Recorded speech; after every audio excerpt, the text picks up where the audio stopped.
सभी सनातन धर्म प्रेमियों को शारदीय नवरात्रा की हार्दिक शुभकामनाएं। अगर आप दुर्गा सप्तशती का पाठ नहीं कर पा रहे हैं तो आप हमारे भारत की जन आवाज़ चैनल के माध्यम से सप्तशती पाठ सुन सकते हैं। आज हम द्वितीय अध्याय की ओर हैं, जिसमें देवताओं के तेज से देवी का जो प्रादुर्भाव हुआ और महिषासुर की सेना का किस प्रकार वध हुआ, इसका प्रसंग हम आपको चैनल के माध्यम से सुना रहे हैं। ओम मध्यम चरित्रस्य विष्णुर्षिः महालक्ष्मीर्देवता उष्णिक छंदः शाकंभरी शक्तिः दुर्गा बीजं वायुस्तत्वं यजुर्वेदः स्वरूपं श्री महालक्ष्मी प्रीत्यर्थे मध्यम चरित्र जपे विनियोगः। ध्यानम् ओम अक्षत्रशक परशुं गदेषु कुलिशं पद्मं धनुषकुण्डिकां दण्डं शक्तिमसिं चर्म जलजं घण्टां सुराभाजनं शूलं पाशसुदर्शनः च दधतिं हस्ते प्रसन्नननां सेवे शैरी वरदीनिमिह महालक्ष्मीं सरोज स्थिताम्। ओम मध्य चरित्र के विष्णु ऋषि महालक्ष्मी देवता उष्णिक छंद शाकंभरी शक्ति दुर्गा बीज वायु तत्व और यजुर्वेद स्वरूप है। श्री महालक्ष्मी की प्रसन्नता के लिए मध्यम चरित्र के पाठ में इसका विनियोग किया जाता है। मैं कमल के आसन पर बैठी हुई प्रसन्न मुखमाली महिषासुर मर्दनी भगवती महालक्ष्मी का भजन करता हूँ, जो अपने हाथों में अक्षमाला, फरसा, गदा, बाण, वज्र, पद्म, धनुष, कुंडिका, दंड, शक्ति, खड्ग, ढाल, शंख, घंटा, मधुपात्र, शूल, पाश और चक्र धारण करती हैं। ऋषि कहते हैं, पूर्व काल में देवताओं और असुरों में पूरे 100 वर्षों तक घोर संग्राम हुआ। उसमें असुरों का स्वामी महिषासुर था और देवताओं के नायक इंद्र। उस युद्ध में देवताओं की सेना महाबली असुरों से परास्त हो गई और संपूर्ण देवताओं को जीतकर महिषासुर ही इंद्र बन बैठ गया। तब पराजित देवता प्रजापति ब्रह्मा जी को आगे करके उस स्थान पर गए जहां भगवान शंकर और विष्णु विराजमान थे। देवताओं ने महिषासुर के महापराक्रम तथा अपनी पराजय का यथावत वृत्तांत उन दोनों देवेश्वरों से विस्तार पूर्वक कह सुनाया। वे बोले, भगवान महिषासुर सूर्य, इंद्र, अग्नि, वायु, चंद्रमा, यम, वरुण तथा अन्य देवताओं के भी अधिकार को छीनकर स्वयं ही सबका अधिष्ठाता बना बैठा है। उस दुरात्मा महिष ने समस्त देवताओं को स्वर्ग से निकाल दिया है और अब वे मनुष्यों की भांति पृथ्वी पर विचरते हैं। दैत्यों की ये सारी करतूत हमने आप लोगों से कह सुनाई। अब हम सब आपकी शरण में आए हैं, उसके वध का कोई उपाय सोचिए। इस प्रकार देवताओं के वचन सुनकर भगवान विष्णु और शिव ने दैत्यों पर बड़ा क्रोध किया। उनकी भौहें तन गई और मुंह टेढ़ा हो गया। तब अत्यंत कोप में भरे हुए चक्रपाणी श्री विष्णु के मुख से एक महान तेज प्रकट हुआ। इसी प्रकार ब्रह्मा, शंकर तथा इंद्र आदि अनन्या देवताओं के शरीर से भी बड़ा भारी तेज निकला। ये सब मिलकर एक हो गया। महान तेज का वे पुंज जाजलवान पर्वत सा जान पड़ा। देवताओं ने देखा, उनका ज्वालाएं समस्त दिशाओं में व्याप्त हो रही हैं। संपूर्ण देवताओं के शरीर से प्रकट हुए उस तेज की कहीं तुलना ही नहीं थी। एकत्रित होने पर वह एक नारी के रूप में परिणत हो गया और अपने प्रकाश से तीनों लोकों में व्याप्त जान पड़ा। भगवान शंकर का जो तेज था, उससे उस देवी का मुख प्रकट हुआ और यमराज के तेज से उसके शरीर में बाल निकल आए। श्री विष्णु भगवान के तेज से उसकी भुजाएं उत्पन्न हुई। चंद्रमा के तेज से दोनों स्तनों का और इंद्र के तेज से मध्य भाग कटी प्रदेश का प्रादुर्भाव हुआ। वरुण के तेज से जंघा, पिंडली तथा पृथ्वी के तेज से नितंब भाग प्रकट हुआ। ब्रह्मा के तेज से दोनों चरण और सूर्य के तेज से उसकी अंगुलियां हुईं। वसुओं के तेज से हाथों की अंगुलियां और कुबेर के तेज से नासिका प्रकट हुई। उस देवी के दांत प्रजापति के तेज से और तीनों नेत्र अग्नि के तेज से प्रकट हुए थे। उनकी भौहें संध्या के और कान वायु के तेज से उत्पन्न हुए थे। इसी प्रकार अनन्य देवताओं के तेज से भी उस कल्याणमय देवी का आविर्भाव हुआ। तदंतर समस्त देवताओं के तेज पुंज से प्रकट हुई देवी को देखकर महिषासुर के सताए हुए देवता बहुत प्रसन्न हुए। पिनाकधारी भगवान शंकर ने अपने शूल से एक शूल निकालकर उन्हें दिया। फिर भगवान विष्णु ने भी अपने चक्र से चक्र उत्पन्न करके भगवती को अर्पण किया। वरुण ने भी शंख भेंट किया। अग्नि ने उन्हें शक्ति दी। वायु ने धनुष तथा बाण से भरे हुए 2 तरकस प्रदान किए। सहस्त्र नेत्रों वाले देवराज इंद्र ने अपने वज्र से वज्र उत्पन्न करके दिया और ऐरावत हाथी से उतारकर एक घंटा भी प्रदान किया। यमराज ने कालदंड से दंड, वरुण ने पास, प्रजापति ने स्फटिकाक्ष की माला तथा ब्रह्मा जी ने कमंडलू भेंट किया। सूर्य ने देवी के समस्त रोपकूपों में अपने किरणों का तेज भर दिया। काल ने उन्हें चमकती हुई ढाल और तलवार दे दी। क्षीर समुद्र ने उज्ज्वल हार तथा कभी जीर्ण न होने वाले 2 दिव्य वस्त्र भेंट किए। साथ ही उन्होंने दिव्य चूड़ामणि, 2 कुंडल, कड़े, उज्ज्वल अर्धचंद्र, सब बाहुओं के लिए केहू, दोनों चरणों के लिए निर्मल नुपुर, गले की सुंदर हंसली तथा सब उंगलियों में पहनने के लिए रत्नों की बनी अंगूठियां भी दी। विश्वकर्मा ने उन्हें अत्यंत निर्मल फरसा भेंट किया। साथ ही अनेक प्रकार के अस्त्र और अवैध कवच दिए। इनके सिवा मस्तक और वक्षस्थल पर धारण करने के लिए कभी कुम्भलाने न वाली कमलों की मालाएं दी। जल्दी ने उन्हें सुंदर कमल का फूल भेंट किया। हिमालय ने सवारी के लिए सिंह तथा भांति भांति के रत्न समर्पित किए। धनाध्यक्ष कुबेर ने मधु से भरा पान पात्र दिया तथा संपूर्ण नागों के राजा शेष ने, जो इस पृथ्वी को धारण करते हैं, उन्होंने बहुमूल्य मणियों से विभूषित नागहार भेंट किया। इसी प्रकार अन्य देवताओं ने भी आभूषण और अस्त्र शस्त्र देकर देवी का सम्मान किया।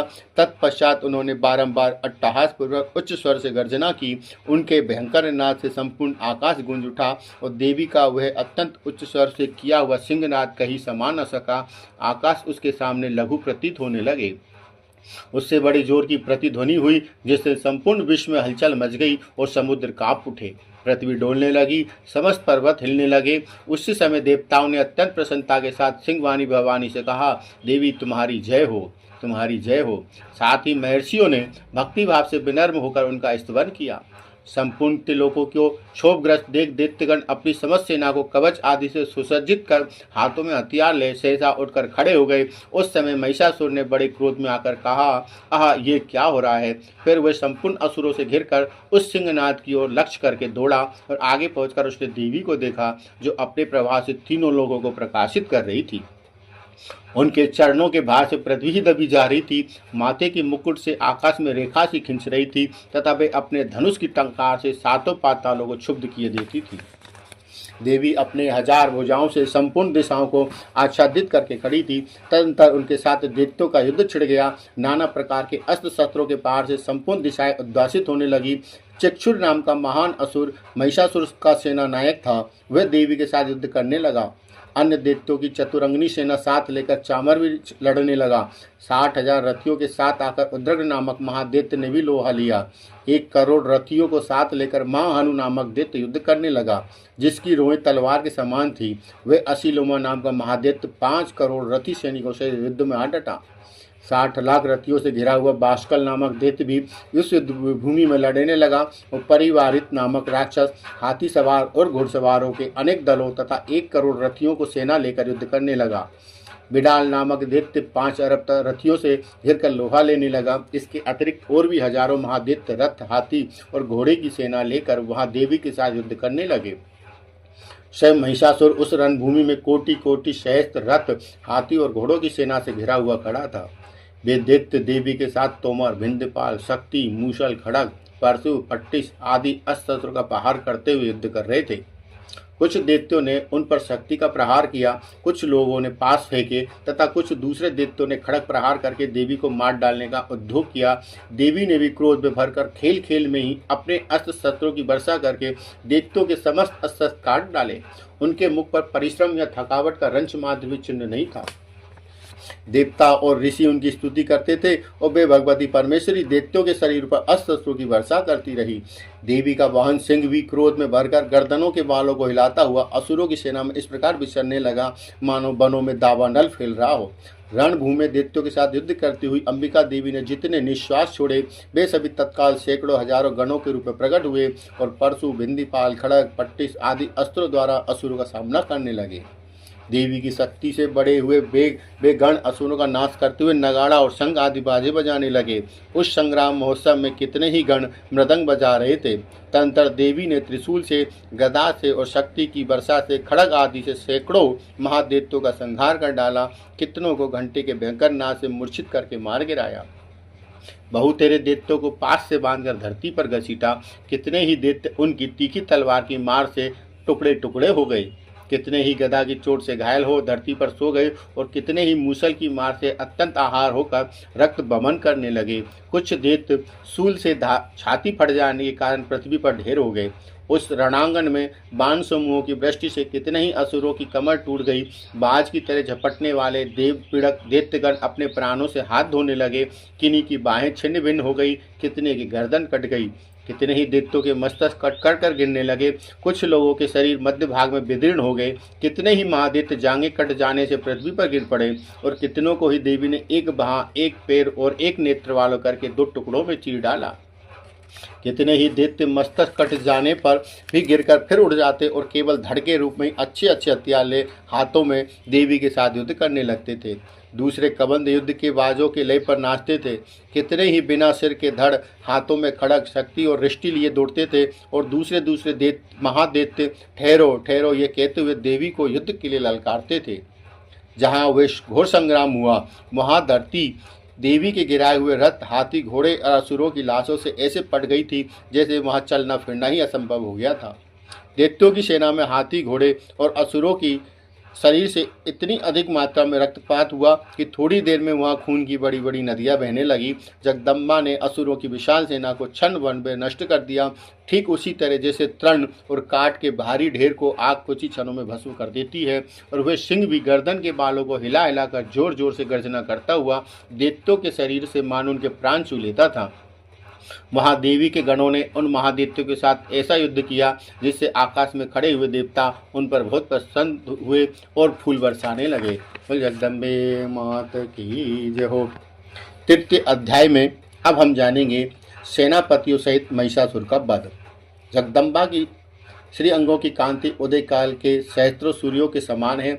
वे लाल रंग की रेशमी साड़ी पहने हुए हैं और उनके गले में मुंडमाला शोभा पा रही है। दोनों स्तनों पर रक्तन चंदन का लेप लगा है। वे अपने कर कमलों में जप मालिकाएं, विद्या, अभय तथा बड़ नामक मुद्राएं धारण किए हुए हैं। 3 नेत्रों से सुशोभित मुखारविंद की बड़ी शोभा हो रही है। उनके मस्तक पर चंद्रमा के साथ ही रत्नमय मुकुट बंधा है और वे कमल के आसन पर विराजमान है। ऐसी देवी को मैं भक्तिपूर्वक प्रणाम करता हूँ। ऋषि कहते हैं, दैत्यों की सेना को इस प्रकार तहस नहस होते देख महादैत्य सेनापति चिक्षुर क्रोध में भरकर अंबिका देवी से युद्ध करने के लिए आगे बढ़ा। वह असुर रणभूमि में देवी के ऊपर इस प्रकार बाणों की वर्षा करने लगा जैसे बादल मेरुगिरी के शिखर पर पानी की धार बरसा रहा हो। तब देवी ने अपने बाणों से उसके बाण समूह को अनासा ही काट कर उसके घोड़े और सारथी को भी मार डाला। साथ ही उसके धनुष तथा अत्यंत ऊंची ध्वजा को भी तत्काल काट गिराया। धनुष कट जाने पर उसके अंगों को अपने बाणों से बींध डाला। धनुष, रथ, घोड़े और सारथी के नष्ट हो जाने पर वे असुर ढाल और तलवार लेकर देवी की ओर दौड़ा। उसने तीखी धार वाली तलवार से सिंह के मस्तक पर चोट करके देवी को भी बाई भुजा में बड़ी वेग से प्रहार किया। राजन, देवी के बाह पर पहुंचते ही वह तलवार टूट गई। फिर तो क्रोध से लाल आंखें करके उस राक्षस ने शूल हाथ में लिया और उस महादैत्य ने भगवती भद्रकाली के ऊपर चलाया। वह शूल आकाश से गिरते हुए सूर्यमंडल की भांति अपने तेज से प्रज्वलित हो उठा। उस शूल को अपनी ओर आते देख देवी ने भी शूल का प्रहार किया और उससे राक्षस के शूल के सैकड़ों टुकड़े टुकड़े हो गए और साथ ही महादैत्य चिक्षुर की भी धज्जियां उड़ गई। वह प्राणों से हाथ धो बैठा। महिषासुर के सेनापति उस महापराक्रमी चिक्षुर के मारे जाने पर देवताओं को पीड़ा देने वाला चामर हाथी पर चढ़कर आया। उसने भी देवी के ऊपर शक्ति का प्रहार किया, किंतु जगदम्बा ने उसे अपने हुंकार से ही आहत एवं निष्प्रभ करके तत्काल पृथ्वी पर गिरा दिया। शक्ति टूटकर गिरी देख चामर को बड़ा क्रोध हुआ।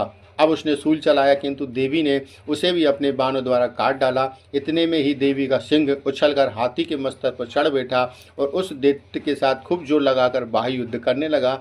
वे दोनों लड़ते लड़ते हाथी से पृथ्वी पर आ गए। अत्यंत क्रोध में भरकर एक दूसरे पर बड़े भयंकर प्रहार करते हुए लड़ने लगे। तदंतर सिंह बड़ी वेग से आकाश की ओर उछला और उधर गिरते समय उसने पंजों की मार से चामर का सिर धड़ से अलग कर दिया। इसी प्रकार उद्रग भी शिला और वृक्ष आदि की मार खाकर रणभूमि में देवी के हाथ से मारा गया तथा कराल भी दांतों, मुक्कों और थप्पड़ों की चोट से धराशायी हो गया।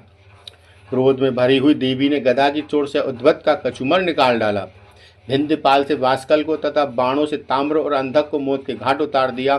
3 नेत्रों वाली परमेश्वरी ने त्रिशूल से उग्रा से उग्र प्रिय तथा माँ हनु नामक दैत्यों को मार डाला। तलवार की चोट से विडाल के मस्तक को धड़ से काट गिराया।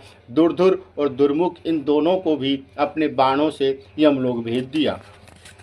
इस प्रकार अपनी सेना का संहार होता देख महिषासुर ने भैंसे का रूप धारण कर देवी के गणों को त्रास देना आरंभ किया। किन्हीं को थूथुन से मारकर, किन्हीं के ऊपर खुरों का प्रहार करके, किन्हीं को पूंछ से चोट पहुंचाकर और कुछ को सिंगों से विदीर्ण करके, कुछ गणों को बेग से और किन्हीं को सिंहनाद से, कुछ को चक्कर देकर और कितनों को निश्वास वायु के झोंके से धराशायी कर दिया। इस प्रकार गणों की सेना को गिराकर हुए असुर महादेवी के सिंह को मारने के लिए झपटा। इससे जगदम्बा को बड़ा क्रोध हुआ। उधर महापराक्रमी महिषासुर भी क्रोध में भरकर धरती को खुरों से खुरोदने लगा और अपने सिंगों से ऊंचे ऊंचे पर्वतों को उठाकर फेंकने लगा और गरजने लगा। उसके बेग से चक्कर देने के कारण पृथ्वी क्षुब्ध होकर फटने लगी। उसकी पूंछ से टकराकर समुद्र सब ओर से धरती को डुबोने लगा। हिलते हुए सिंगों के आघात से विदीर्ण होकर बादलों के टुकड़े टुकड़े हो गए। उसके श्वास की प्रचंड वायु के बेग से उड़े हुए सैकड़ों पर्वत आकाश से गिरने लगे। इस प्रकार क्रोध में भरे हुए इस महादैत्य को अपनी ओर आते देख चंडिका ने उसका वध करने के लिए महान क्रोध किया। उन्होंने पास फेंककर उस महान असुर को बांध लिया। उस महासंग्राम में बंध जाने पर उसने भैंसे का रूप त्याग दिया और तत्काल सिंह के रूप में प्रकट हो गया। उस अवस्था में जगदम्बा ने जो ही उसके मस्तक काटने के लिए उद्यत हुई तो ही वे खड़गधारी पुरुष के रूप में खड़ग दिखाई देने लगा। तब देवी ने तुरंत ही अपने बाणों की वर्षा करके ढाल और तलवार के साथ उसके पुरुष को भी बिंद डाला। इतने में वह महान गजराज के रूप में परिणत हो गया और अपनी सूंड से देवी के विशाल सिंह को खींचने और गरजने लगा।